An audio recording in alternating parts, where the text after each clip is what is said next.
Aku membawa HP suami yang rusak untuk diperbaiki. Tapi 10 menit kemudian, teknisi yang sedang memeriksa HP suami, menarikku lalu berbisik dengan panik. Ganti kunci rumahmu dan blokir semua kartumu. Segera. Aku syok saat melihat isi HP suamiku. Ternyata dia. Sebelum ceritanya dimulai, silahkan tulis di kolom komentar dari daerah mana saja teman-teman yang menonton cerita ini. Jangan lupa like dan subscribe agar channel ini bisa semakin berkembang dan bisa mempersembahkan cerita yang lebih menarik lagi. Pagi itu terasa biasa saja, sama seperti ratusan pagi lainnya yang telah aku lewati bersama Aldo. Aroma kopi yang baru diseduh menguar dari dapur, bercampur dengan wangi sabun setelah Aldo mandi. Dia suamiku, pria yang kuanggap pilar hidupku. Kami membangun semuanya dari nol, sebuah rumah kecil, karir yang stabil, dan cinta yang kukira tak tergoyahkan. Aldo mengecup keningku sebelum duduk di meja makan. Senyumnya masih sama hangatnya seperti saat kami pertama bertemu. Kami bicara tentang rencana akhir pekan, tentang film yang ingin kami tonton, hal-hal ringan yang mengisi keheningan pagi. Semuanya tampak sempurna, begitu sempurna hingga terasa rapuh. Kerapuhan itu mulai terasa sejak beberapa minggu terakhir. Awalnya hanya hal kecil. Aldo yang biasanya meletakkan ponselnya begitu saja di meja, kini selalu meletakkannya terbalik, layar menghadap ke bawah. Jika ada panggilan masuk saat kami sedang bicara, dia akan segera mematikannya atau berjalan menjauh untuk menjawab. Pekerjaan, katanya singkat. Aku mencoba percaya. Aldo memang pekerja keras. Tapi kemudian frekuensinya meningkat. Dia sering mengunci diri di ruang kerja hingga larut malam, padahal dulu kami selalu tidur bersama. Pernah sekali aku terbangun pukul 2 pagi dan mendapatinya berbisik tegang di telepon di balkon. Saat dia menyadari aku memperhatikannya, dia buru-buru menutup telepon dan berkata itu hanya klien yang sulit di zona waktu berbeda. Aku menepis keraguan itu. Aku tidak mau menjadi istri pencemburu yang paranoid. Aku mencintainya. Aku percaya padanya. Tapi pagi ini, sesuatu pecah, dan bukan hanya ponselnya. Kami sedang berdiri di balkon lantai 2. Aku menyiram tanaman gantungku sementara Aldo bersandar di pagar, sibuk dengan ponsel di tangannya. Aku bertanya sesuatu tentang rencana makan malam kami, tapi dia tidak menjawab. Dia tampak begitu tenggelam dalam apa yang dilihatnya di layar. Aku mendekat, mencoba mengintip dengan bercanda. Serius sekali, kamu sedang chatting dengan siapa? Reaksinya di luar dugaan. Dia terlonjak kaget, nyaris berteriak. Dia menyentakkan tangannya menjauhiku seolah aku hendak menyentuh api. Gerakan tiba-tiba itu membuat ponsel di tangannya terlepas. Benda itu terlempar ke udara, memantul sekali di pagar balkon, lalu jatuh. Kami berdua terpaku. Kami mendengar suara retakan yang memuakan saat benda itu menghantam lantai teras di bawah. Hening. Aku menahan napas, menunggu ledakan amarahnya. Itu ponsel mahal, dan semua pekerjaannya ada di sana. Aku siap mendengar makian, keluhan, apa saja. Tapi Aldo hanya diam. Aldo, panggilku pelan. Maafkan aku tidak bermaksud. Perlahan, dia menoleh padaku. Tidak ada amarah di matanya. Yang kulihat justru sesuatu yang jauh lebih menakutkan. Erlegaan. Dia menghela napas panjang, napas yang seolah ditahannya selama berminggu-minggu. Sudahlah, katanya pelan, suaranya terdengar aneh. Sudah rusak. Kami turun ke teras. Ponsel itu hancur berantakan. Layarnya pecah seperti sarang laba-laba, rangkanya bengkok. Tidak mungkin diperbaiki. Aku berjongkok untuk memungutnya, tapi Aldo menghentikanku. Tidak usah, Diva. Biarkan saja. Nanti aku beli yang baru. Tapi datamu, pekerjaanmu, desakku. Kita bisa coba bawa ke tempat servis. Setidaknya selamatkan datanya. Tidak perlu, potongnya cepat, terlalu cepat. Aku sudah membackup semuanya ke cloud. Lupakan saja. Anggap saja ini waktunya ganti ponsel baru. Dia mengambil ponsel yang hancur itu, membawanya ke dapur, dan tanpa ragu membuangnya ke tempat sampah di bawah wastafel. Dia bertingkah seolah baru saja membuang sisa makanan, bukan alat vital pekerjaannya. Dia tampak lega. Terlalu lega. Sepanjang sisa pagi itu, Aldo bersikap lebih ringan dari biasanya. Dia bersenandung sambil mandi, dia bahkan mengajakku sarapan di luar. Tapi aku tidak bisa tenang. Perasaan aneh menggerogoti hatiku. Mengapa dia begitu lega ponsel itu hancur? Apa yang ada di dalam ponsel itu yang membuatnya begitu senang benda itu musnah? Keraguan yang selama ini kutepis, kini kembali dengan kekuatan penuh. Saat Aldo akhirnya berangkat untuk mengurus bisnis, aku berdiri terpaku di dapur. Tatapanku terkunci pada lemari di bawah wastafel. Aku merasa seperti pengkhianat. Aku merasa bersalah. Tapi aku harus tahu. Dengan tangan gemetar, aku membuka pintu lemari dan meraih ke dalam tempat sampah. Aku mengambil ponsel yang hancur itu. Bodinya terasa dingin dan tajam di tanganku. Aku membersihkannya dengan tisu, membungkusnya dengan kain lap, dan memasukkannya ke dalam tasku. Aku tahu kemana harus pergi. Sepupuku, Rio, memiliki toko servis ponsel kecil di sebuah mall di pusat kota. Dia ahli dalam hal-hal mustahil. Perjalanan ke mall terasa seperti selamanya. Pikiranku berkecamuk. Aku mengkhianati kepercayaan Aldo. Jika ternyata tidak ada apa-apa, aku akan menjadi istri terburuk di dunia. Tapi jika ada sesuatu, kelegaan di wajahnya pagi ini adalah bukti bahwa itu bukan hal sepele. Aku tiba di toko Rio. Lampu neon toko itu terasa menusuk mata. Rio sedang sibuk membongkar laptop, tapi dia tersenyum saat melihatku. "Hei, Div. Tumben mampir. Ada apa?" Aku tidak bisa berbasa-basi. Aku mengeluarkan bungkusan kain itu dari tasku dan meletakkannya di atas meja kaca. Aku membukanya. Mata Rio membelalak melihat kondisi ponsel itu. Astaga. Ini jatuh dari mana? Lantai 5. Aku menelan ludah, suaraku nyaris tak terdengar. "Rio, tolong. Aku punya firasat buruk. Ini ponsel Aldo. Bisakah kamu selamatkan data apa saja dari sini?" Rio menatapku, lalu menatap ponsel itu. Senyumnya lenyap, digantikan ekspresi serius. Dia melihat kepanikan di mataku. "Ini parah, Div," katanya jujur. "Tapi akan aku coba." Dia mengambil ponsel itu dan membawanya ke ruang kerjanya di belakang. Pintu tertutup, meninggalkanku sendirian di ruang tunggu yang dingin, menunggu jawaban yang kutakutkan. 10 menit. Hanya itu waktu yang dibutuhkan Rio. Bagiku, 10 menit itu terasa seperti 10 jam. Aku tidak bisa duduk tenang. Aku mondar-mandir di depan toko Rio, pura-pura melihat-lihat casing ponsel yang berwarna-warni, tapi pikiranku jauh. Jantungku berdebar begitu kencang hingga aku takut orang lain bisa mendengarnya. Apa yang akan dia temukan? Aku membayangkan skenario terburuk. Perselingkuhan. Aku sudah menyiapkan hatiku untuk itu. Aku membayangkan pesan-pesan mesra dari wanita lain, foto-foto yang seharusnya tidak ada. Rasanya sakit, tentu saja, tapi itu adalah rasa sakit yang bisa kupahami. Itu adalah pengkhianatan yang umum terjadi.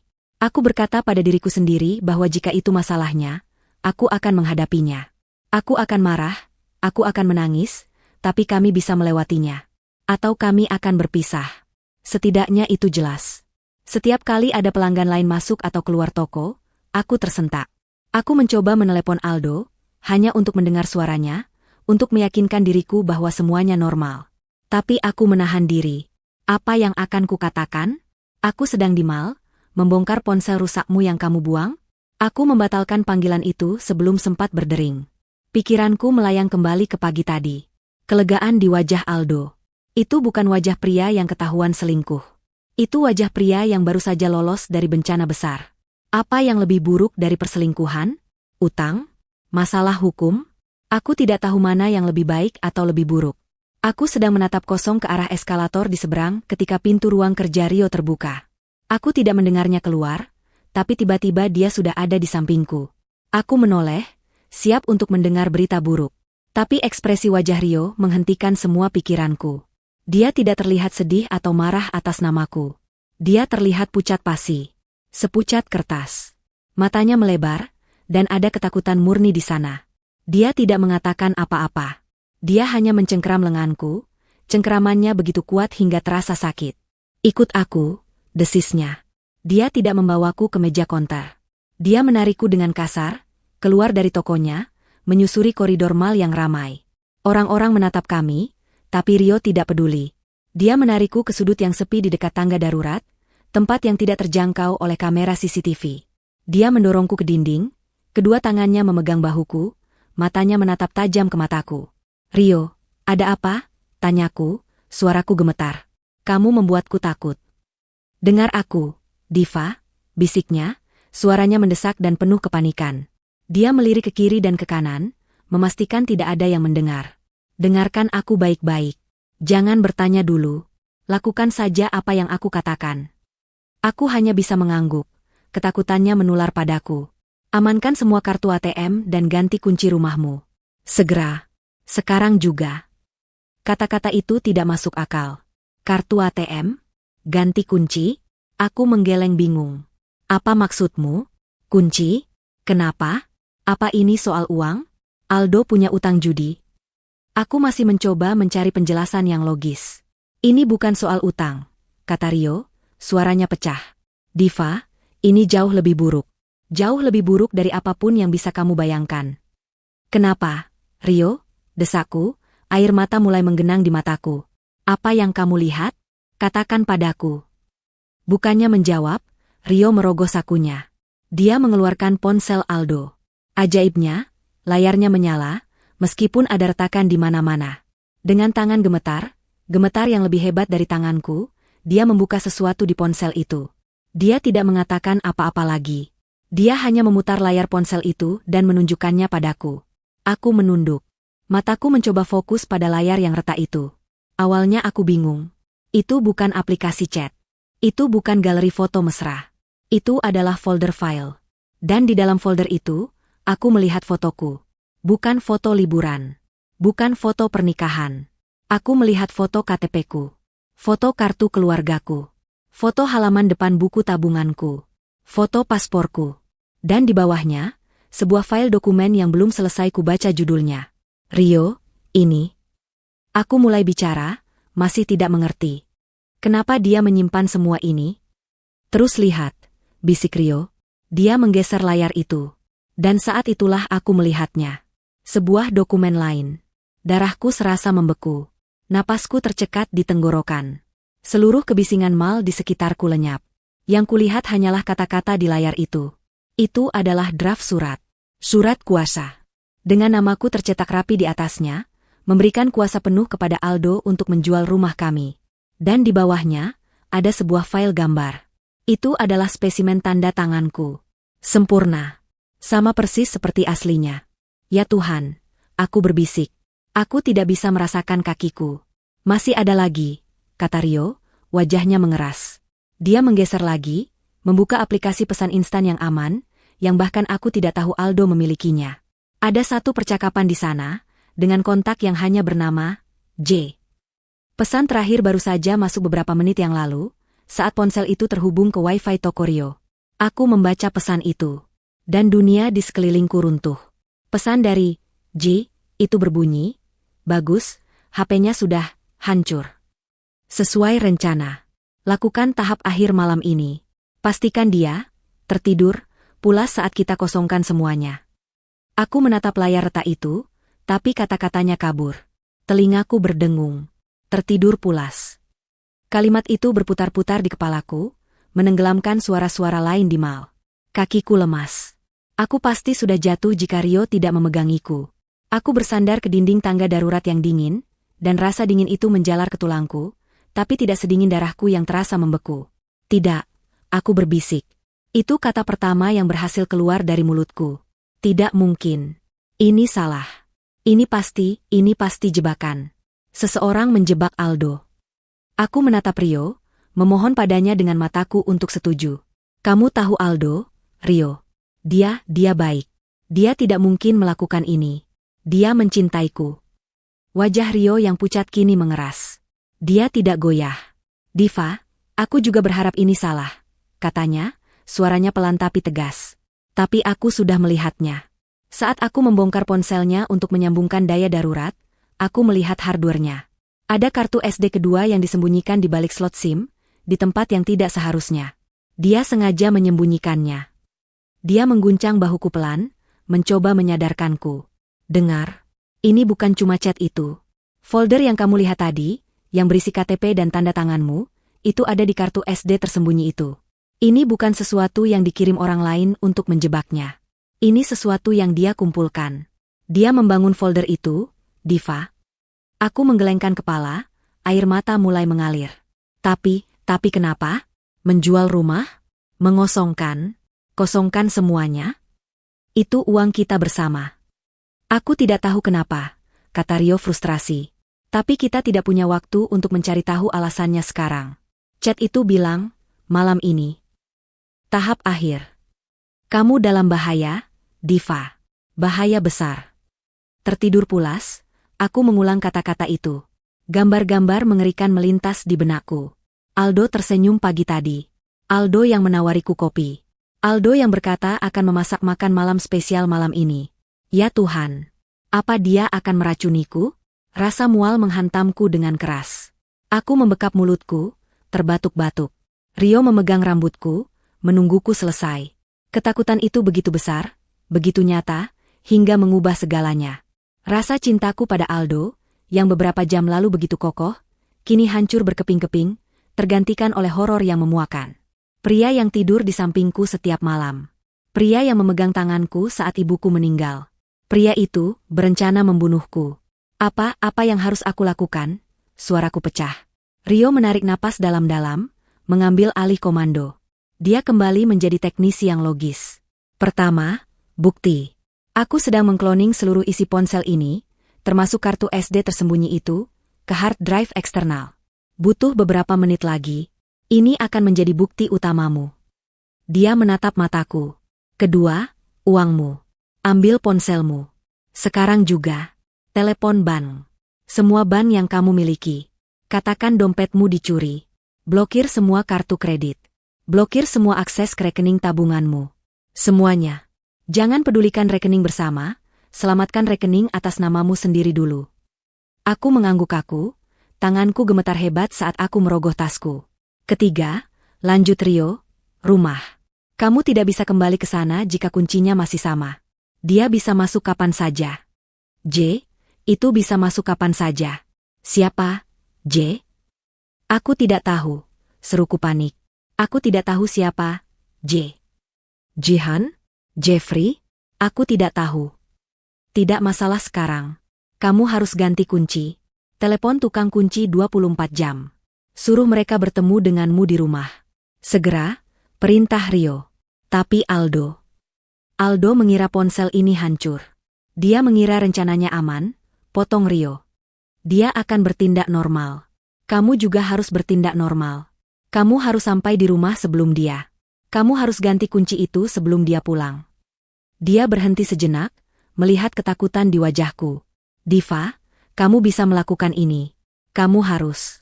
Ini bukan lagi soal pernikahanmu. Ini soal hidupmu. Kata-kata itu menyentakku. Hidupku.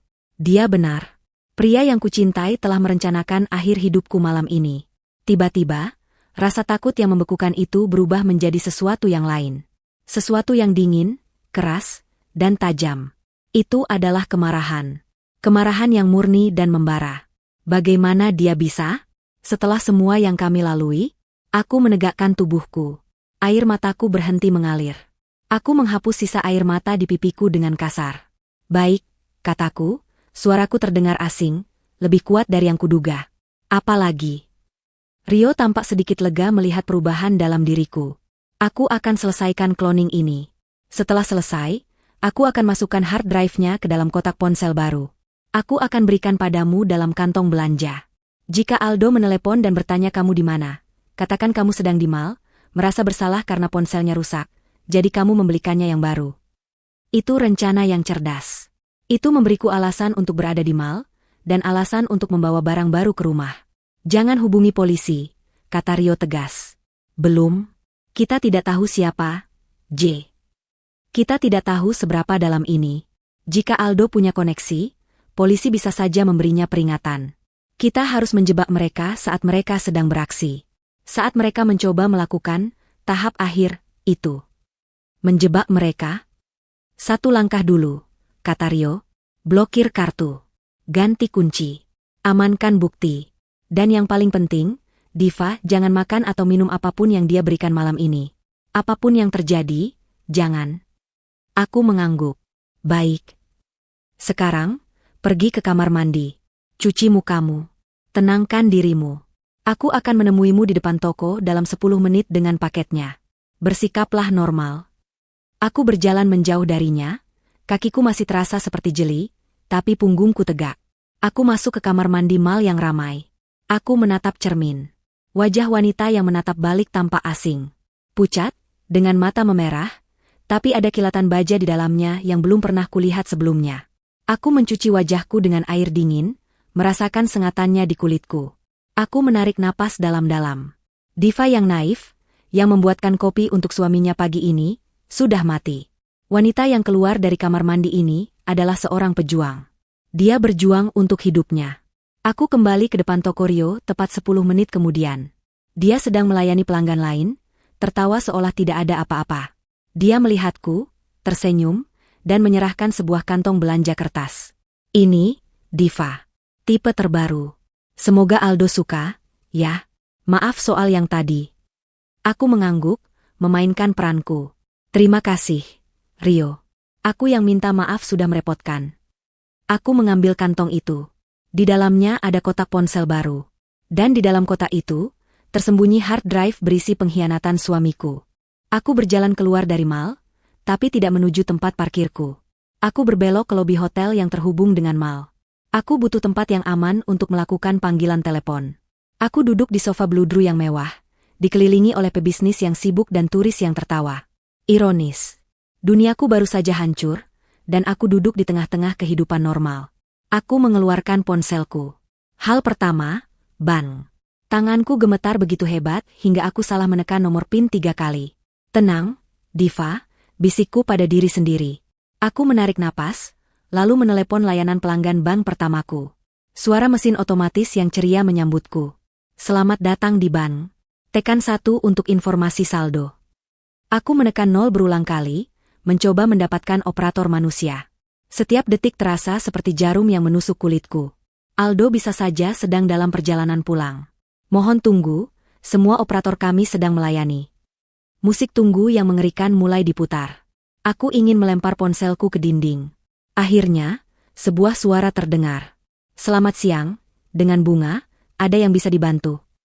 Saya kehilangan dompet saya, kataku, berusaha membuat suaraku terdengar panik, padahal yang kurasakan adalah teror. Saya mau blokir semua kartu saya. Semuanya. Sekarang juga. Proses itu menyiksa. Aku harus menjawab pertanyaan keamanan. Nama gadis ibu kandungku. Tanggal lahirku. 15 menit yang terasa seperti selamanya dihabiskan untuk mengejar namaku, mengonfirmasi nomor rekening, dan meyakinkan 3 operator berbeda di 3 bank berbeda, bahwa aku adalah diriku sendiri dan aku ingin semua asetku dibekukan. Termasuk deposito? Anda yakin, Bu? Ya. Bekukan semuanya. Teriakku, membuat seorang tamu hotel menoleh ke arahku. Aku menunduk, pura-pura terisak.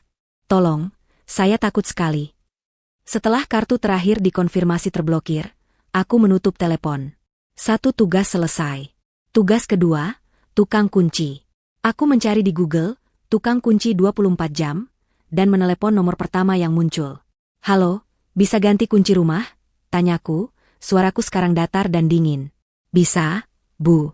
Tapi mungkin baru sore nanti, kata pria di seberang sana dengan santai. Tidak, kataku tegas. Saya butuh sekarang. Ini darurat. Saya terkunci di luar rumah dan anak saya di dalam. Aku berbohong. Kebohongan itu keluar begitu saja, tanpa ragu. Saya akan bayar Anda 3 kali lipat. Kirimkan saja alamatnya. Anda harus tiba di sana dalam 30 menit. Uang berbicara. Pria itu langsung setuju. Aku memberinya alamatku dan dia berjanji akan segera berangkat. Aku akhirnya berjalan ke tempat parkir. Kantong belanja berisi hard drive itu terasa begitu berat di tanganku. Aku meletakkannya di kursi penumpang, menatapnya. Benda itu adalah satu-satunya penyelamatku. Aku menyalakan mobil. Perjalanan pulang seharusnya hanya memakan waktu 20 menit. Hari itu, rasanya seperti melintasi benua. Setiap mobil silver yang kulihat di jalan membuat jantungku melompat ke tenggorokan. Apakah itu Aldo? Apakah dia sudah pulang? Apa yang akan dia lakukan jika dia tiba di rumah dan melihatku mengganti kunci? Rencana Rio bagus, tapi penuh risiko. Pikiranku berpacu. Aku memutar ulang setiap kenangan tentang aku dan Aldo. Liburan kami ke Bali. Caranya dia membawakanku sup saat aku sakit. Caranya dia tertawa. Apakah semua itu palsu? Apakah dia menatapku selama ini, merencanakan ini? Aku ingat beberapa bulan lalu, saat kami menandatangani dokumen KPR untuk ruko baru. Dia yang mengurus semua dokumennya. Biar aku saja, sayang, katanya. Kamu tanda tangan saja di sini, dan di sini. Aku tanda tangan. Aku bahkan tidak membacanya. Aku percaya padanya. Betapa bodohnya aku. Aku teringat pada Jihan. Sahabatku. Apakah mungkin? Jihan yang mengenalkanku pada Aldo. Jihan yang menjadi pengiring pengantinku. Jihan yang baru minggu lalu makan siang denganku, mengeluh tentang betapa beruntungnya aku memiliki Aldo. Jika itu Jihan, ini bukan hanya pengkhianatan. Ini adalah sesuatu yang jauh lebih gelap. Aku berbelok ke jalan rumahku, perutku mulas karena cemas. Aku melihat sebuah van putih terparkir di depan gerbangku. Tukang kunci. Syukurlah. Aku memarkir mobil di garasi dan berlari menemuinya. Cepat, Pak. Tolong, desakku. Pria itu, mungkin melihat kepanikan di wajahku dan ingat janjiku untuk membayar 3 kali lipat. Bekerja dengan cepat. Suara bor yang menggerinda silinder kunci lama terdengar seperti musik terindah di dunia. Aku berdiri di teras, pura-pura mengawasinya, tapi mataku sebenarnya menyapu jalanan. Setiap detik, aku menunggu mobil silver Aldo muncul. Rumah ini sistem keamanannya bagus. Bu, kata tukang kunci itu, mencoba berbasa-basi. Aku hanya mengangguk. Dia sedang memasang silinder kunci baru ketika ponselku bergetar. Nama, Aldo, menyala di layar. Jantungku berhenti berdetak. Aku menatap layar itu, lumpuh. Dia meneleponku. Dia tahu. Bagaimana dia tahu? Ponsel itu terus bergetar. Bu, tanya tukang kunci. Aku tersentak. Aku harus menjawab. Aku harus bersikap normal. Aku menarik napas, menekan ikon hijau. Halo, sayang, kataku, suaraku sedikit lebih tinggi dari biasanya. Hei, Div. Kamu di mana? Suara Aldo terdengar normal. Hangat, penuh kasih. Itu membuatku ingin muntah. Aku baru saja keluar dari mal, kataku, mencoba terdengar santai. Ada sedikit drama tadi. Drama apa? Tanyanya. Aku merasa sangat bersalah soal ponselmu pagi tadi. Jadi, aku membelikanmu yang baru. Sebagai permintaan maaf, kataku. Hening sejenak di seberang. Lalu dia tertawa. Tawa yang tulus. Sayang, kamu tidak perlu melakukan itu. Sudah kubilang tidak apa-apa. Aku tahu. Tapi aku tetap merasa tidak enak, kataku. Ya sudah. Kamu di mana sekarang? Sudah mau pulang? Tukang kunci itu sedang menguji kunci baru. Klik, klik. Iya, kataku cepat, mencoba menutupi suara itu. Aku sedang di jalan. Mungkin 10 menit lagi sampai. Kamu di mana? Aku juga baru mau jalan pulang, katanya. Bagus. Kita bisa sampai bersamaan. Aku akan memasak makan malam spesial malam ini. Kamu pasti suka. Makan malam spesial. Tertidur pulas. Aku tidak sabar, kataku, suaraku nyaris tercekat. Sampai ketemu di rumah, sayang. Aku menutup telepon. Tanganku basah oleh keringat dingin. Selesai, Bu, kata tukang kunci itu. Dia menyerahkan satu set kunci baru yang berkilau. Ini kuncinya. Yang lama sudah tidak bisa dipakai lagi. Aku memberinya uang tunai, jauh lebih banyak dari yang dia minta. Terima kasih. Terima kasih banyak. Dia masuk ke vannya dan menyalakan mesin. Aku berdiri terpaku di depan pintu, memegang kunci baru di tanganku. Rumah ini aman. Setidaknya untuk saat ini. Saat van tukang kunci itu berbelok di ujung jalan, menghilang dari pandangan, sebuah sedan silver muncul dari tikungan yang sama. Itu Aldo. Dia pulang. Mobil Aldo berhenti tepat di belakang mobilku. Dia keluar, tersenyum. Senyuman yang sama yang kulihat ribuan kali, tapi malam ini senyuman itu terlihat seperti topeng yang mengerikan. Aku memaksakan seulas senyum kaku, tanganku mencengkeram kunci baru begitu erat, hingga logamnya menancap di telapak tanganku. Kamu terlihat pucat, sayang, katanya, berjalan ke arahku. Dia merapikan rambutku. Sentuhannya membuat kulitku meremang. Drama di mal pasti membuatmu lelah. Iya, jawabku singkat. Agak pusing. Dia merogoh sakunya, mengeluarkan kuncinya yang lama. Aku menahan napas. Ini saatnya. Dia memasukkan kuncinya ke lubang kunci. Klik. Kunci itu tidak mau berputar. Dia mengerutkan kening. Dia mencobanya lagi, lebih keras. Klang. Suara logam yang beradu dengan logam. Kunci itu tidak masuk sepenuhnya. Aneh, gumamnya. Dia menatapku. Kuncinya macet. Jantungku berdebam di dada. Ini adalah kebohongan pertama. Aku harus melakukannya dengan benar. Ah, Aku memaksakan tawa gugup. Soal itu. Maaf, Al. Aku lupa memberitahumu. Aku mengangkat kunci baru di tanganku. Aku harus mengganti semua kunci. Ekspresi Aldo berubah. Senyumnya lenyap. Matanya menyipit. Itu hanya sepersekian detik, tapi aku melihatnya. Kemarahan. Kemarahan yang dingin dan cepat. Mengganti kunci? Kenapa? Aku harus terlihat panik, persis seperti yang Rio sarankan. Dompetku, kataku, suaraku sengaja dibuat bergetar. Aku rasa dompetku dicuri di mal. Aku tidak yakin, mungkin jatuh, tapi kuncinya ada di sana. Kunci rumah cadangan kita. Aku menatapnya dengan mata terbelalak, memainkan peran istri yang ketakutan. Aku panik sekali.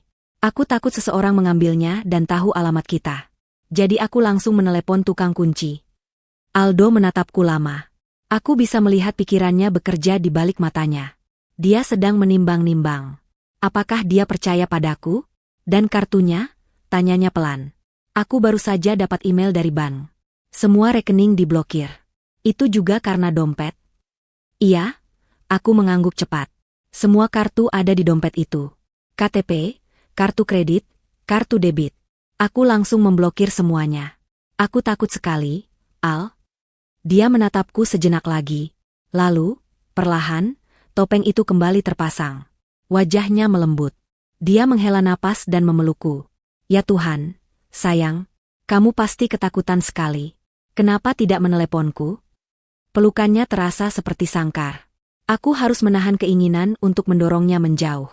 Semuanya terjadi begitu cepat. Bisikku ke bahunya. Aku baru meneleponmu setelah semuanya selesai. Tidak apa-apa, katanya, melepaskan pelukannya. Dia mengambil kunci baru dari tanganku. Kamu melakukan hal yang benar. Pintar. Dia membuka pintu. Sekarang ayo masuk. Kamu harus tenang. Aku akan memasak makan malam yang enak untukmu. Rumahku sendiri kini terasa seperti wilayah musuh. Setiap sudutnya terasa asing. Aku meletakkan kantong belanja berisi kotak ponsel baru itu di meja ruang tamu. Ini untukmu, kataku. Aldo meliriknya. Kamu benar-benar membelikanku yang baru. Dia tersenyum, tapi senyumnya tidak sampai ke mata. Kamu tidak seharusnya repot-repot. Aku hanya merasa bersalah, kataku sambil berjalan ke dapur. Dia mengikutiku. Biar aku bantu, tawarku saat dia mulai mengeluarkan bahan-bahan dari kulkas. Ada daging steak mahal, asparagus, dan jamur. Tidak usah, tolaknya halus. Kamu duduk saja. Kamu terlihat lelah. Aku akan siapkan semuanya. Anggap saja ini permintaan maafku karena pertengkaran kecil kita pagi tadi. Dia menyuruhku duduk di meja makan, tempat aku bisa melihatnya.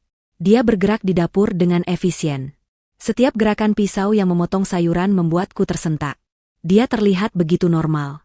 Suami yang penuh perhatian, memasak untuk istrinya yang kelelahan. Tapi aku tahu yang sebenarnya. Aku sedang mengawasi seorang pria yang berencana membunuhku. Perlombaan sesungguhnya dimulai di sini. Aku tidak boleh melepaskan pandanganku darinya. Kamu yakin tidak mau aku bantu? Tanyaku lagi, mencoba berdiri. Duduk, Diva, katanya, suaranya sedikit lebih tegas, tapi masih tersenyum. Nikmati saja malam ini. Aku juga akan membuka botol anggur spesial kita. Dia menunjuk kerak anggur. Botol anggur merah mahal yang kami simpan untuk perayaan khusus. Aku mengawasinya seperti elang. Aku memperhatikan tangannya. Setiap kali dia membungkuk mengambil sesuatu dari laci bawah, jantungku berhenti. Apakah dia mengambil racunnya sekarang?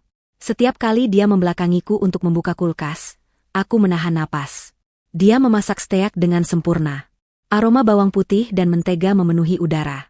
Aroma yang biasanya membuatku lapar, kini membuatku mual. Dia menata makanan di 2 piring dengan sangat indah. Seperti di restoran mahal. Dia meletakkan 1 piring di depanku. Makanan itu tampak lezat. Dan mungkin mematikan. Makanlah selagi panas, katanya, duduk di seberangku. Aku mengambil garpu dan pisau. Tanganku gemetar. Aku memotong sepotong kecil daging. Aku harus berpura-pura. Oh, tunggu, katanya, tiba-tiba berdiri. Aku lupa anggurnya. Dia berjalan ke rak anggur, membelakangiku. Ini dia. Dia membuka botol itu dengan ahli. Suara gabus yang ditarik terdengar memekakan telinga di keheningan yang tegang ini. Dia mengambil 2 gelas kristal. Dia masih membelakangiku. Aku tidak bisa melihat tangannya dengan jelas dari tempatku duduk. Dia tampak sedang meraih sesuatu dari lemari di atas rak anggur. Saat dia berbalik, dia membawa 2 gelas yang sudah terisi anggur merah pekat. Dia meletakkan 1 gelas di samping piringku. Untuk kita, katanya, mengangkat gelasnya. Untuk masa depan kita. Aku mengangkat gelasku, tanganku gemetar. Aku tidak akan meminumnya. Aku tidak akan memakan ini. Kenapa diam saja? Makanlah, desaknya lembut. Aku harus mencari alasan. Ponselku, kataku tiba-tiba. Aku rasa aku meninggalkannya di mobil. Aku harus memeriksanya. Mungkin ada yang menemukan dompetku dan menelepon. Itu alasan yang lemah, tapi itu satu-satunya yang terpikir olehku. Biar aku ambilkan, tawarnya.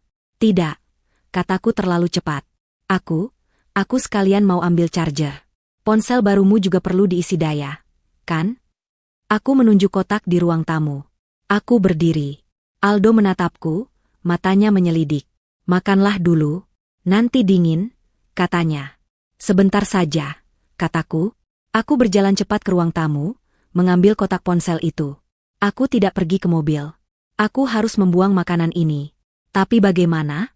Aku bergegas ke kamar mandi tamu di dekat dapur. Aku mengunci pintu. Dengan tangan gemetar, aku membuka tempat sampah di bawah wastafel. Aku tidak punya banyak waktu. Aku merogoh mulutku, memaksa diriku memuntahkan potongan kecil daging yang baru saja kukunyah tapi belum kutelan. Itu tidak cukup. Aku kembali ke meja makan.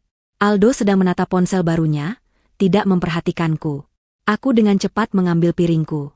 Kamu mau kemana? Tanyanya, mendongak. Ini terlalu banyak untukku. Aku mau pindahkan ke piring yang lebih kecil. Aku berbohong lagi. Aku membawanya ke dapur. Dia tidak bisa melihatku dari meja makan.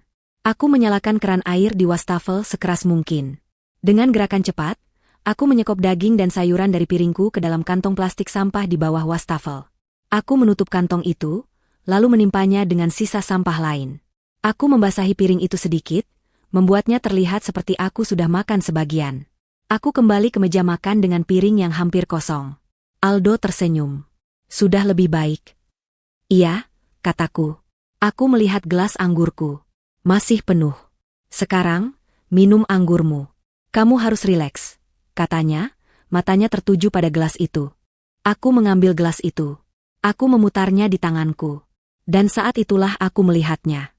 Di bawah cahaya lampu makan, di dasar gelas, ada sesuatu yang tidak larut sempurna. Serbuk halus berwarna keputihan, menempel di kristal. Darahku kembali membeku. Itu nyata. Dia benar-benar meracuniku. Aku mengangkat gelas itu ke bibirku. Aku pura-pura menyesap, membiarkan cairan itu menyentuh bibirku tapi tidak masuk ke mulutku. Aku meletakkan gelas itu kembali. Bagaimana? Tanyanya, penuh harap. Enak, bisikku. Aku harus keluar dari sini. Tapi kepalaku. Aku memegang keningku.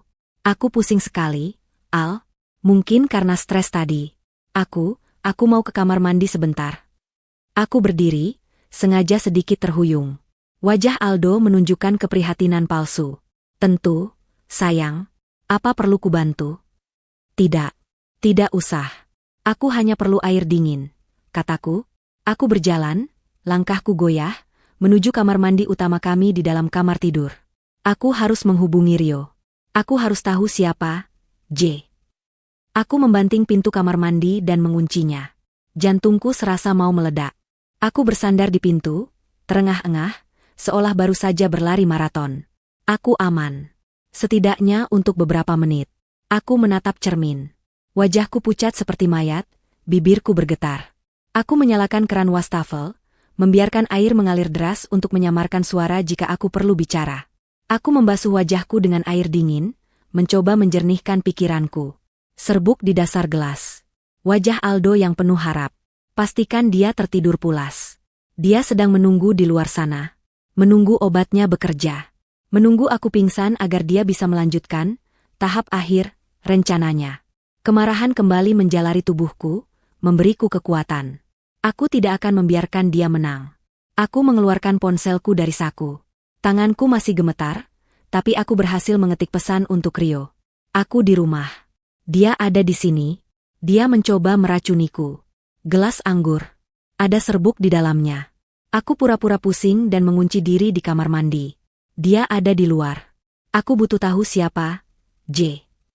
Sekarang, Rio. Aku harus tahu.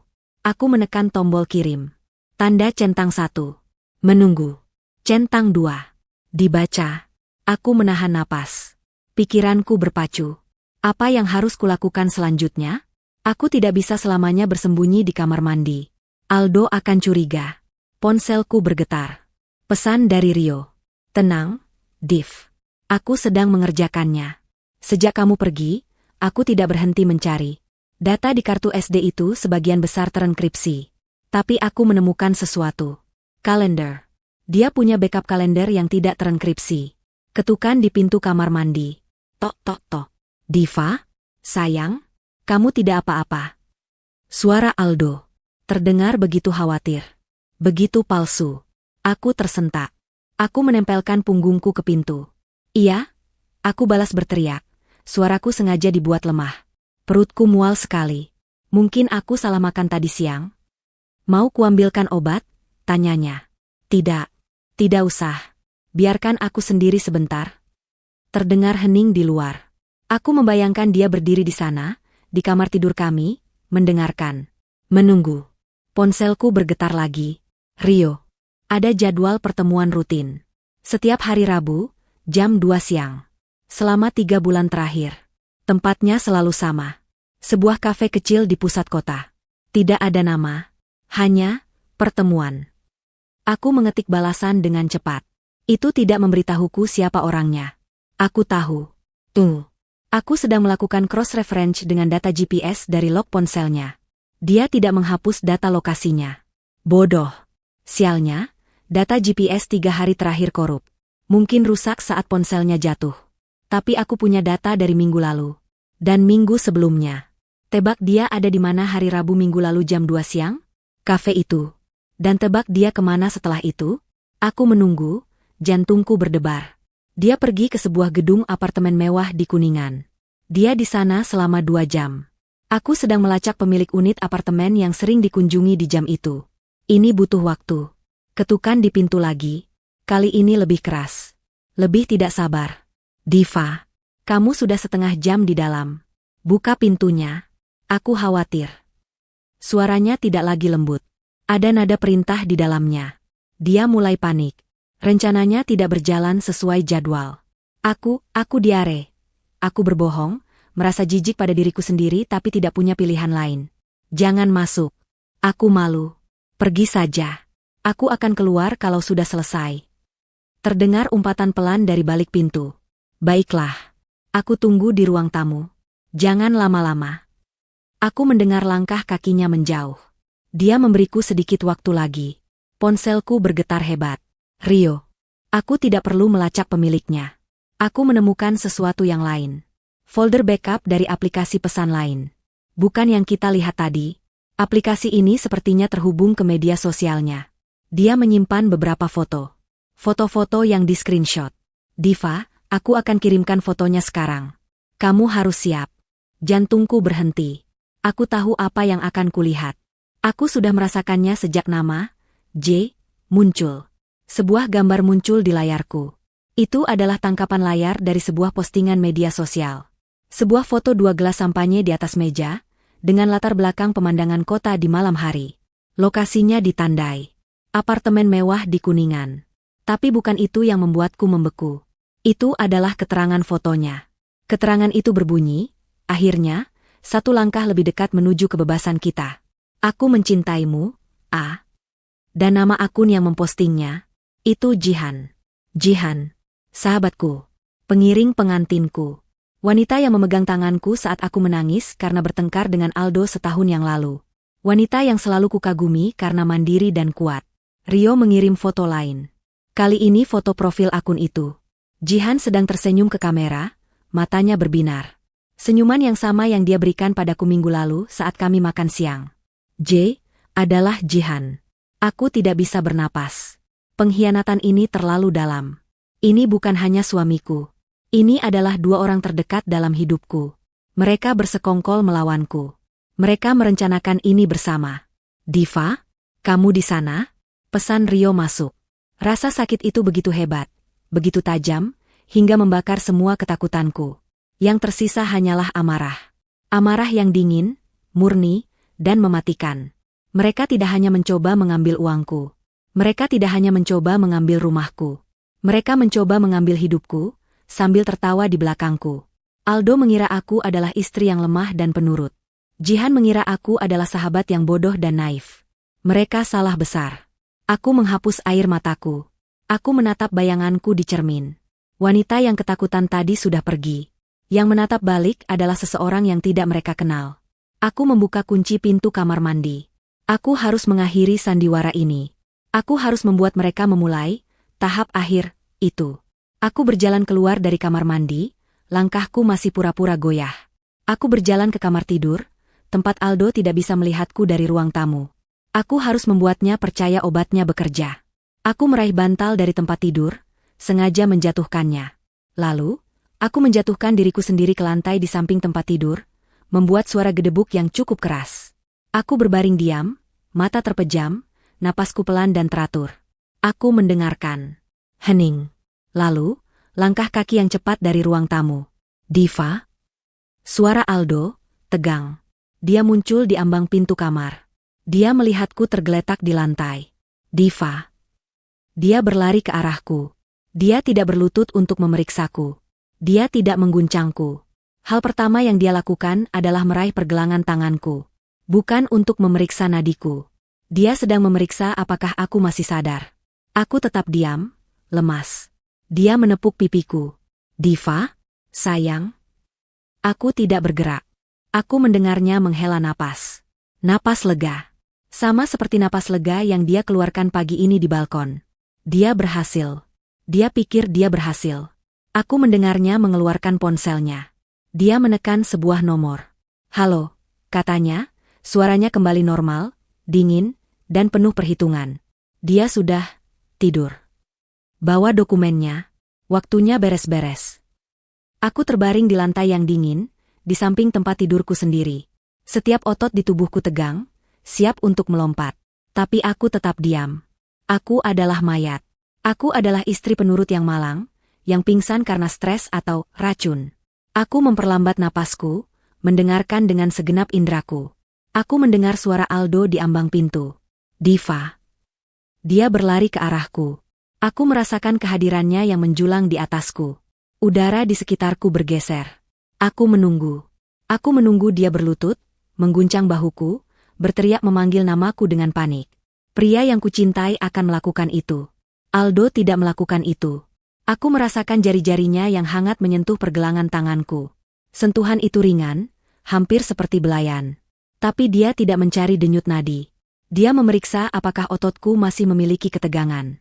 Lalu, aku merasakan dia mengangkat kelopak mataku. Cahaya dari lampu kamar menusuk retinaku, tapi aku memaksa mataku untuk tetap rileks, tidak fokus. Bagus, gumamnya pelan, pada dirinya sendiri. Dia menepuk pipiku. Bukan tepukan panik. Tepukan ringan yang meremehkan. Diva? Sayang? Tidak ada jawaban dariku. Aku mendengarnya menghela napas. Itu dia. Napas lega yang sama persis seperti yang dia keluarkan di balkon pagi ini saat ponselnya hancur. Napas seorang pria yang baru saja berhasil melewati bagian tersulit dari rencananya. Dia pikir aku sudah pingsan. Dia pikir dia menang. Kesalahan terbesarnya adalah meremehkanku. Aku mendengarnya mengeluarkan ponselnya. Aku mendengar suara tombol ditekan. Dia tidak menelepon ambulans. Dia tidak menelepon polisi. Halo, katanya. Suaranya bukan lagi suara suami yang khawatir. Itu adalah suara yang dingin, datar, dan penuh perhitungan. Suara yang belum pernah kudengar sebelumnya. Dia sudah tidur. Bawa dokumennya. Waktunya beres-beres. Hening sejenak. Aku bisa membayangkan Jihan di seberang sana, tersenyum. Ya, lanjut Aldo. Obatnya bekerja sempurna. Tidak, dia tidak curiga apa-apa. Dia tertawa pelan. Tawa itu membuat isi perutku bergolak. Dia bahkan membelikanku ponsel baru. Manis sekali, bukan? Dia menutup telepon. Aku mendengar langkah kakinya menjauh, kembali ke ruang tamu. Dia sedang apa? Membereskan piring makan malam kami? Membersihkan gelas anggur yang berisi racun? Amarah yang tadi kurasakan kini berubah menjadi es. Tidak ada lagi rasa sakit, tidak ada lagi kesedihan. Yang ada hanya fokus. Aku harus menghubungi Rio. Aku menunggu. Setiap detik terasa seperti 1 jam.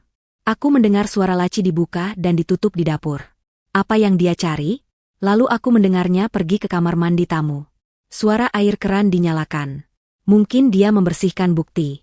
Ini kesempatanku. Dengan gerakan yang senyap, aku berguling ke sisi lain tempat tidur, menjauh dari pandangan pintu. Aku meraih ponselku dari saku. Cahaya layar terasa menyilaukan. Aku meredupkannya ke tingkat terendah. Aku membuka pesan untuk Rio. Jari-jariku terbang di atas layar, didorong oleh adrenalin. Dia pikir aku pingsan. Dia menelepon Jihan. Jihan sedang dalam perjalanan membawa dokumen. Kamera. Sekarang. Bawa polisi. Pesan terkirim. Aku menunggu. Tidak ada jawaban. Sial. Aku mendengar suara air keran di kamar mandi tamu mati. Langkah kakinya mendekat. Aku cepat-cepat melempar ponselku ke bawah tempat tidur. Lalu berguling kembali ke posisi awalku di lantai, memejamkan mata, mengatur napas. Pintu kamar terbuka. Aldo masuk. Aku merasakan dia berdiri di atasku lagi. Merepotkan, gumamnya. Dia membungkuk, dan aku merasakan lengannya melingkari punggungku dan di bawah lututku. Dia mengangkatku. Aku memaksa tubuhku untuk tetap lemas, menjadi beban mati di pelukannya. Aroma parfumnya, aroma yang dulu membuatku merasa aman, kini terasa memuakan. Dia melemparku ke atas tempat tidur. Tidak dengan lembut. Dia melemparku begitu saja, seperti karung beras. Kepalaku membentur sandaran tempat tidur sedikit, tapi aku menahan ringisanku. Dia menarik selimut dan menutupiku sampai ke dagu. Seolah-olah aku sedang tidur nyenyak. Agar terlihat alami. Agar terlihat seperti aku, tertidur pulas. Dia kemudian berjalan mondar-mandir di kamar. Dia terdengar gelisah. Menunggu Jihan. Ponselku. Ponselku ada di bawah tempat tidur. Aku harus mengambilnya. Aku harus tahu apa rencana Rio. Aku harus bergerak. Aku mengeluarkan suara erangan pelan. Suara orang yang tidur tidak nyenyak. Aldo berhenti mondar-mandir. Diva? Aku bergerak sedikit, berguling menyamping, memunggunginya. Ini membuatku lebih dekat ke tepi tempat tidur, lebih dekat ke ponselku. Jangan sekarang, desisnya, tidurlah yang nyenyak. Aku mendengar dia membuka laci di meja samping tempat tidur. Aku mendengar suara klik botol obat dibuka. Botol obat tidurku yang sesekali kugunakan. Ya Tuhan, apa dia mau memberiku dosis lagi? Aldo, aku bergumam, suaraku sengaja dibuat serak dan bingung. Aku membuka mataku sedikit, pura-pura setengah sadar. Kepalaku. Dia membeku, botol obat ada di tangannya. Wajahnya menunjukkan kepanikan sesaat. Tidur lagi, sayang. Kamu hanya kelelahan.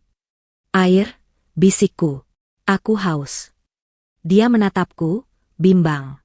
Rencananya berantakan. Tolong air, ulangku. Baik, bentaknya, tidak sabar. Tunggu di sini. Jangan kemana-mana. Seolah-olah aku bisa. Dia meletakkan botol obat itu dan bergegas keluar kamar, menuju dapur. Saat langkah kakinya menghilang di lorong, aku beraksi. Aku menjulurkan tangan ke bawah tempat tidur. Jari-jariku menggapai-gapai. Kena. Aku menarik ponselku. Getaran. Pesan dari Rio. Aku sudah di jalan. Bawa kamera.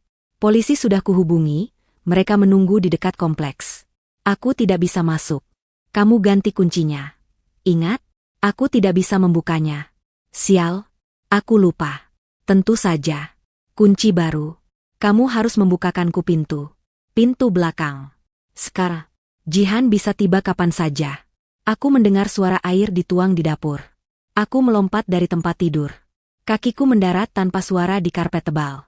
Aku berlari keluar kamar, menyusuri lorong, menuju dapur.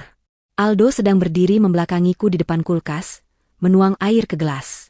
Aku tidak berhenti. Aku berlari melewatinya, menuju pintu belakang di area cuci. Diva, teriaknya, kaget melihatku berdiri dan berlari. Aku tidak peduli. Aku sampai di pintu belakang. Tanganku gemetar saat membuka grendel atas dan bawah. Klik, klik. Suara itu terdengar sangat keras. Apa yang kamu lakukan? Aldo berteriak. Dia menjatuhkan gelas itu. Suara pecahan kaca memenuhi dapur. Dia berlari ke arahku. Aku membuka pintu. Di sana, di kegelapan taman belakang, berdiri Rio. Dia membawa tas ransel. Wajahnya tegang. Masuk, desisku. Rio melesat masuk, menabrakku. Aldo hanya beberapa langkah di belakang kami. Itu dari Jihan. Al, kenapa kunciku tidak berfungsi? Kamu di dalam? Aku mendengarnya mengetuk pintu depan. Keras. Aldo, buka pintunya. Ini aku. Sial. Aldo terkunci di kamar mandi tamu. Dia tidak bisa membukakan pintu. Rencana ini gagal. Tepat saat kepanikan mulai menjalari diriku, aku mendengar suara dari ERPC-ku. Itu suara Rio. Aku akan buka pintunya. Apa? Bisikku pada udara kosong. Aku akan berpura-pura jadi Aldo. Suara kami agak mirip dari jauh. Tetap diam. Aku mendengar pintu kamar mandi utama terbuka sedikit. Lalu aku mendengar suara Rio berteriak ke arah pintu depan. Suaranya sengaja dibuat serak. Sebentar, kuncinya macet. Aku mendengar langkah kakinya menjauh. Dia pergi ke pintu depan. Ya Tuhan, apa yang dia lakukan? Aku mendengar suara kunci baruku diputar. Pintu depan terbuka. Akhirnya, aku mendengar suara Jihan. Suara sahabat terbaikku. Dingin dan tajam. Kenapa lama sekali? Dan kenapa kamu ganti kunci? Aku menahan napas. Apa yang akan Rio katakan? Nanti kujelaskan. Suara Rio meniru suara Aldo dengan cukup baik. Diva tadi curiga soal dompetnya yang hilang. Dia curiga. Suara Jihan terdengar waspada. Langkah kakinya masuk ke ruang tamu. Sudah beres, kata Rio, sebagai Aldo. Dia sudah tidur di kamar. Ayo selesaikan ini. Aku berbaring di tempat tidur, kaku seperti papan. Mataku terpejam, tapi setiap saraf di tubuhku berteriak. Aku mendengar langkah kaki mereka. 2 pasang langkah kaki. Mereka mendekati kamar tidur. Jantungku berdentum begitu keras, hingga aku yakin mereka bisa mendengarnya. Pintu kamar terbuka. Aku merasakan perubahan di udara, kehadiran mereka memenuhi ruangan. Lihat, aku mendengar suara Rio, masih meniru Aldo, berbisik. Pulas sekali. Aku mendengar Jihan mendekat. Aku bisa mencium aroma parfumnya. Parfum mahal yang kuberikan padanya sebagai hadiah ulang tahun bulan lalu. Rasa mual kembali menghantamku. Aku merasakan jari-jarinya yang dingin menyentuh pipiku. Sentuhan yang sama yang sering dia gunakan untuk menenangkanku saat aku sedih. Sekarang, sentuhan itu terasa seperti sentuhan laba-laba. Kasihan sekali Diva. Suaranya penuh dengan kepuasan yang pura-pura disamarkan sebagai simpati. Dia terlalu percaya. Dia benar-benar berpikir kamu mencintainya, Al? Cinta tidak membayar tagihan, jawab Rio, mengulangi kalimat klise, mencoba memancing Jihan. Kamu yang punya rencana ini dari awal, Jihan? Terdengar tawa pelan Jihan. Aku? Kamu yang datang padaku, mengemis seperti anjing, menangis soal utang judimu. Kamu yang bilang akan melakukan apa saja untuk bebas. Aku menahan napasku. Utang judi? Aku hanya menunjukkan jalannya, lanjut Jihan. Dia berjalan mengitari tempat tidur. Aku mendengar dia membuka tasnya. Suara resleting. Dan kamu berutang padaku, Aldo. Ingat itu. Aku yang mengatur semuanya. Aku yang menemukan pembeli untuk rumah ini. Aku yang membuatkan dokumen palsu itu. Aku tahu, kata Rio, sebagai Aldo, suaranya terdengar jengkel. Sekarang, mana dokumennya? Ayo selesaikan. Sabar, kata Jihan. Pertama, kita pastikan tanda tangannya sempurna. Dia meletakkan sesuatu yang keras di meja samping tempat tidur. Aku membawa stempel tanda tangan yang kita buat. Kita hanya perlu menempelkan ibu jarinya di surat kuasa terakhir. Untuk jaga-jaga jika bank curiga. Dia meraih tanganku. Tanganku yang lemas. Dia mengangkatnya. Aku membiarkannya. Dia dingin, gumam Jihan. Itu efek obatnya, kata Rio cepat. Jihan menekan ibu jariku ke bantalan tinta, lalu ke atas kertas. Aku merasakan tekanan itu. Dia baru saja membuatku secara resmi menyerahkan rumahku. Bagus, kata Jihan. Sekarang, bagian pentingnya. Hening sejenak. Aku bertanya-tanya apa yang sedang Rio lakukan. Apakah dia sudah merekam cukup banyak? Ponselnya yang hancur, itu, kata Jihan, suaranya santai, seolah sedang mengobrol. Itu idemu yang bagus, Aldo, menjatuhkannya dari balkon. Sangat dramatis. Aku harus, kata Rio, sebagai Aldo. Semua catatan utangku padamu ada di sana. Aku tidak mau ada jejak. Jihan tertawa lagi. Bodoh. Kamu pikir aku hanya menyimpannya di ponselmu? Aku punya salinannya di mana-mana. Tapi itu tidak masalah. Yang penting adalah folder yang aku suruh kamu buat. Folder berisi semua identitas Diva. Itu adalah asuransiku. Jika kamu macam-macam, aku yang akan memegang kendali. Jadi itu, Aldo bukan otak di balik ini. Dia hanya pion. Pion yang putus asa, terjerat utang pada Jihan. Jihan adalah dalangnya. Dia memanipulasi Aldo, memanfaatkanku, dan merencanakan semuanya. Dia iri padaku. Dia menginginkan hidupku. Dia bahkan tidak tahu kamu punya folder itu, kan? Tanya Rio. Tentu saja tidak, kata Jihan. Sama seperti dia tidak tahu bahwa klien yang membuatmu berutang besar itu sebenarnya adalah perusahaanku. Aku yang memilikimu, Aldo. Sejak awal. Pengakuan itu begitu lengkap, begitu mengerikan. Rio pasti sudah mendapatkan semua yang dia butuhkan. Sekarang, kata Jihan, suaranya berubah menjadi lebih serius. Waktunya tahap akhir. Aku tidak mau mengambil risiko dia bangun. Kita akan buat ini terlihat seperti bunuh diri. Bunuh diri? Suara Rio terdengar tegang. Ya, jauh lebih bersih daripada overdosis. Istri yang patah hati, menemukan bukti suaminya bangkrut dan berselingkuh. Oh, aku sudah menyiapkan beberapa foto mesra palsu kita di laptopmu, lalu dia memutuskan untuk mengakhiri semuanya. Dia menyalakan gas di dapur dan tertidur selamanya. Ya Tuhan, rencananya lebih keji dari yang kubayangkan. Kamu, kata Jihan, akan terlihat seperti suami yang patah hati, yang kebetulan sedang pergi keluar saat tragedi itu terjadi. Kita akan berduka bersama. Lalu, seminggu kemudian, kita cairkan semuanya dan pergi dari negara ini. Dia berjalan ke pintu kamar. Cepat, Aldo, ambil laptopnya, ambil perhiasan apa saja yang terlihat berharga. Aku akan urus gasnya di dapur. Ini dia. Pengakuan pembunuhan berencana. Aku mendengar langkah Jihan menjauh, menuju dapur. Lalu aku mendengar suara Rio di AirPage. Sudah cukup. Polisi masuk sekarang. Bersiaplah. Tepat saat dia selesai bicara, aku mendengar suara langkah kaki Jihan kembali. Dia berlari. Aldo, teriaknya, panik. Ada mobil polisi di luar. Mereka di depan rumah. Bagaimana mereka tahu? Aku tidak tahu, teriak Rio. Jihan berlari kembali ke kamar. Dia melihatku di tempat tidur. Matanya liar. Ini pasti dia. Dia menjebak kita. Dia melihat Rio, yang kini berdiri tegak, tidak lagi berpura-pura. Dan kamu bukan Aldo. Jihan berteriak marah. Dia tidak lari ke pintu. Dia lari ke arahku. Jika aku hancur, dia juga hancur. Dia melompat ke tempat tidur, tangannya terulur ke leherku. Tapi aku sudah siap. Saat dia menerkam, aku berguling dari tempat tidur. Aku mendarat di lantai. Jihan, kehilangan keseimbangan, menabrak sandaran tempat tidur. Pada saat yang sama, pintu depan didobrak. Suara kayu pecah. Polisi, jangan bergerak. Rio berlari keluar dari kamar. Dia di kamar. Dia menyerang korban. Jihan bangkit, matanya menatapku dengan kebencian murni. Kamu jalang. Dia menerkamku lagi, tapi aku sudah berdiri. Aku meraih lampu meja di samping tempat tidur, lampu keramik yang berat, dan mengayunkannya sekuat tenaga. Lampu itu menghantam bahu Jihan. Dia menjerit kesakitan. Dua petugas polisi berseragam masuk ke kamar, senjata teracung. Jatuh ke lantai. Sekarang. Jihan membeku. Di belakang polisi, Rio berdiri, menunjuk ke arahnya. Itu dia. Jihan. Dia dalangnya.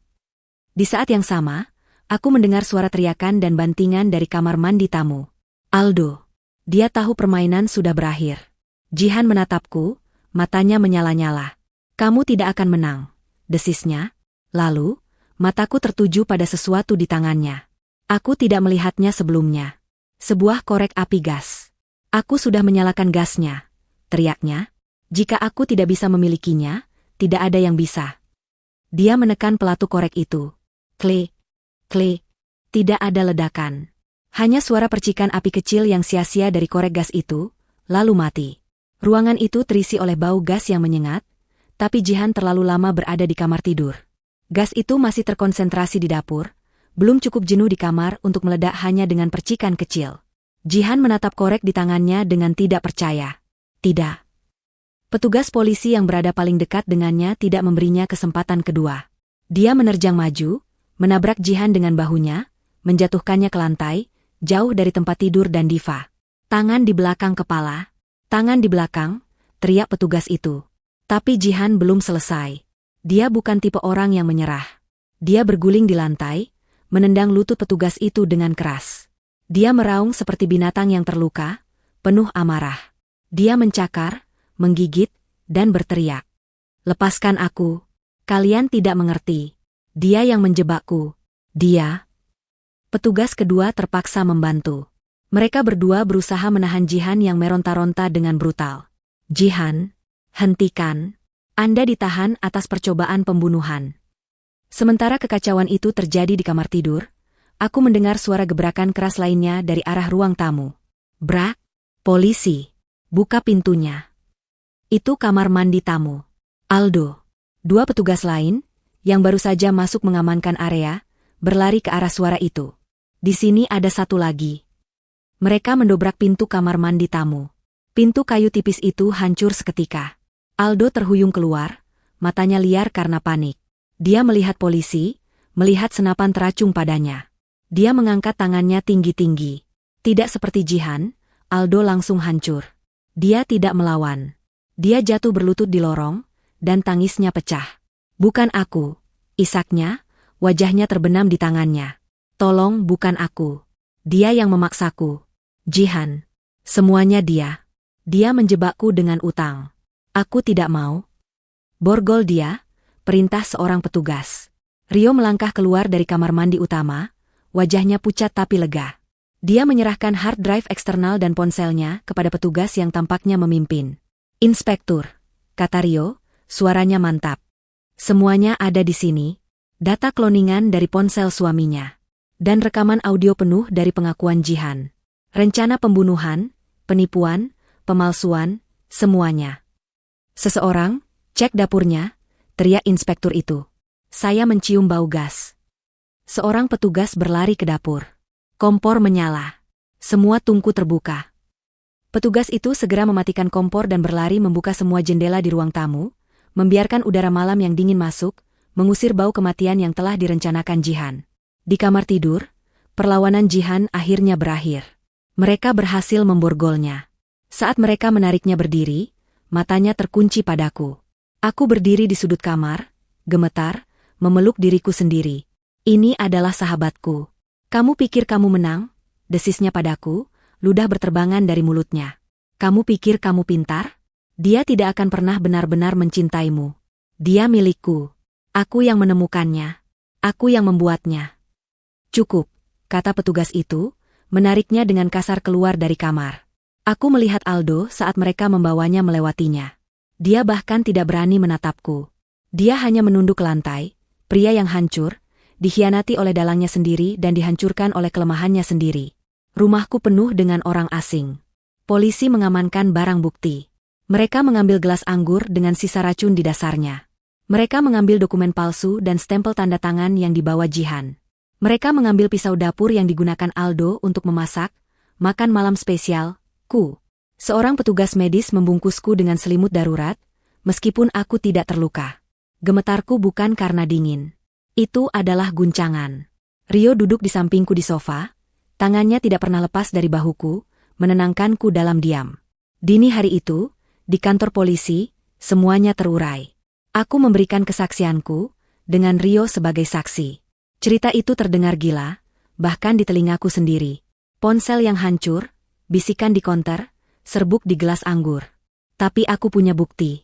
Setelah aku selesai, inspektur yang memimpin kasus itu duduk di depanku. Dia tampak lelah. Cerita Anda, katanya, sepenuhnya cocok dengan bukti dan kesaksian awal dari suami Anda. Ternyata, Aldo langsung bicara. Dia menceritakan semuanya, berharap bisa menyelamatkan dirinya sendiri. Jihan dan Aldo sudah saling kenal sejak kuliah, jauh sebelum aku bertemu Aldo. Jihan selalu memiliki sisi manipulatif. Dia yang mengenalkanku pada Aldo. Itu adalah bagian dari rencananya sejak awal. Jihan, yang tampaknya sukses, sebenarnya menjalankan beberapa bisnis ilegal. Dia meminjami Aldo modal untuk investasi yang ternyata adalah jebakan. Investasi itu gagal total, seperti yang sudah direncanakan Jihan. Tiba-tiba, Aldo berutang miliaran padanya. Dia memegang utang itu di atas kepalanya. Dia mengendalikannya. Kamu akan menikah dengan Diva, katanya pada Aldo. Dia punya warisan yang besar. Dia punya rumah. Kamu akan masuk ke dalam hidupnya, dan kamu akan membantuku mengambil semuanya. Aldo, yang lemah dan ketakutan, setuju. Dia pikir dia bisa menanganinya. Dia pikir dia bisa mencintaiku dan juga melunasi utangnya. Tapi Jihan tidak pernah berniat melepaskannya. Selama bertahun-tahun, Jihan memerahnya. Dan ketika Aldo tidak bisa membayar lagi, Jihan memutuskan untuk mengambil semuanya dariku. Rencana menjual rumah, menguras rekening, itu semua ide Jihan. Aldo hanya pelaksana yang ketakutan. Apa dia juga yang menyuruhnya meracuniku? Tanyaku pelan. Inspektur itu mengangguk. Menurut pengakuan Aldo, dia menolak. Dia tidak mau melakukan pembunuhan. Tapi Jihan mengancamnya. Jihan berkata jika Aldo tidak melakukannya, Jihan akan membunuh mereka berdua dan membuatnya terlihat seperti pembunuhan bunuh diri. Aldo mengklaim dia berencana memberimu dosis yang sangat kecil, hanya cukup untuk membuatmu tidur, agar dia bisa membawamu keluar dari rumah sebelum Jihan menyalakan gas. Dia bilang dia mencoba menyelamatkanmu. Aku tertawa. Tawa yang kering dan tanpa humor. Dia berbohong. Aku melihat serbuk di gelas itu. Itu bukan dosis kecil. Kami tahu, kata inspektur itu. Kami mengujinya. Itu dosis yang mematikan. Dia mungkin korban manipulasi, Bu Diva. Tapi dia tetap berpartisipasi aktif dalam percobaan pembunuhan Anda. Karma. Itu yang kuinginkan. Persidangan berjalan cepat. Buktinya tidak terbantahkan. Data kloningan dari Rio menunjukkan rencana pemalsuan yang teliti. Rekaman audio yang direkam Rio adalah paku terakhir di peti mati Jihan. Pengakuannya tentang menyalakan gas dan niatnya untuk membunuhku terekam dengan jelas. Aldo, atas kerjasamanya, mendapat hukuman yang lebih ringan. Tapi tetap saja, dia divonis 12 tahun penjara atas perannya dalam konspirasi dan percobaan pembunuhan. Jihan, sang dalang, sang sosiopat yang bersembunyi di balik senyum seorang sahabat. Dia tidak menunjukkan penyesalan. Dia didakwa dengan berbagai tuduhan. Percobaan pembunuhan, perencanaan pembunuhan, penipuan berat, pemalsuan, dan membahayakan nyawa orang lain. Dia mendapatkan hukuman maksimal. Penjara seumur hidup. Saat vonis dibacakan, Jihan menoleh ke arahku. Dia duduk di kursi terdakwa. Dia tidak terlihat marah. Dia hanya terlihat kosong. Tapi saat mata kami bertemu, dia tersenyum. Senyuman kecil yang mengerikan, yang seolah berkata, aku mungkin kalah, tapi aku telah menghancurkan hidupmu selamanya. Dia salah. Dia tidak menghancurkanku. Dia hanya menghancurkan ilusi yang kubangun. 6 bulan kemudian. Sinar matahari pagi menembus jendela baru di ruang tamu. Debu-debu halus menari di udara. Rumah itu berbau cat segar dan kayu lemon. Aku menjual hampir semua perabotan lama. Sofa tempat Jihan duduk, meja makan tempat Aldo menyajikan racunku, tempat tidur tempat aku berpura-pura pingsan. Semuanya hilang. Aku tidak menjual rumah itu. Aku menolak untuk diusir dari tempatku sendiri oleh kenangan buruk. Ini rumahku. Aku merebutnya kembali. Aku sedang duduk di meja dapur baruku, sebuah meja kayu solid yang kokoh, memegang secangkir kopi. Di layar laptop di depanku, wajah Rio tersenyum. Jadi, katanya, suaranya sedikit berderak melalui speaker. Catnya sudah kering? Tidak ada lagi bau gas? Aku tertawa. Tawa yang lepas dan tulus. Sudah lama sekali aku tidak tertawa seperti ini. Tidak ada. Hanya bau kemenangan. Dan sedikit bau terpentin. Bagaimana toko? Ramai, kata Rio. Aku jadi terkenal. Teknisi pahlawan, kata koran lokal. Klienku bertambah 3 kali lipat. Mungkin aku harus mulai mengenakan jubah. Kami tertawa bersama. Hubungan kami telah berubah. Dia bukan lagi hanya sepupu. Dia adalah sauhku, saudaraku. Dia adalah orang yang mempercayai firasatku ketika tidak ada orang lain yang mau. Kamu yakin baik-baik saja sendirian di sana, Div? Tanyanya, senyumnya memudar menjadi kekhawatiran yang tulus.